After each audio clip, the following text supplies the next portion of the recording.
বেশ কিছুদিন আগে আমি মিন্ত্রা থেকে একটা রিকোডের স্ট্রোব ক্রিম অর্ডার করেছিলাম, বলতে বলতেই তুতলে যাচ্ছে স্ট্রোব ক্রিম। আজকে 26শে ডিসেম্বর, আজকে ওটা আমার কাছে এসে পৌঁছয়। আমি ওটা অলরেডি আনবক্সিং করে ফেলেছি, কিন্তু আনবক্সিং করতে গিয়ে আমি একটু অবাক হয়েছিলাম। অবাক কেন হয়েছিলাম সেটাই তোমাদের সাথে শেয়ার করবো বলে এই ভিডিওটা।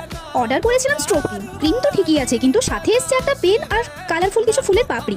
এই যে দেখতে পাচ্ছ পেনটা, পেনের ওপর বড় বড় করে লেখা রিকোড। আমি তো দেখে অবাক, এটা আবার কি? পড়াশোনা তো কবেই চুকিয়ে ফেলেছি, একটা পেনও আমার কাছে ছিল না। পেনটা আমার যদিও দরকার ছিল, যাকে ভালো জিনিস। লাইফে প্রথমবার কেউ তো আমায় সারপ্রাইজ গিফট দিল, ওটা ভেবেই আমি খুশিতে আছি। দাঁড়াও, এবার তোমাদের ওই কালারফুল ফুলের পাপড়িগুলো দেখাই। একটা হাত দিয়ে ফোন ধরে ভিডিওটা করতে আমার বেশ ভালোই প্রবলেম হচ্ছে।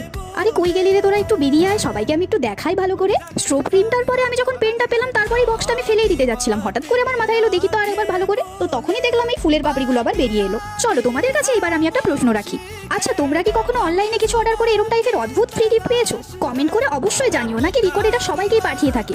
তবে যাই হোক, আমি তো সকাল সকাল সারপ্রাইজড হয়ে গেছি রিকোডের থেকে। চলো তাহলে আজকের মতো টাটা, দেখা হচ্ছে নেক্সট ভিডিওতে।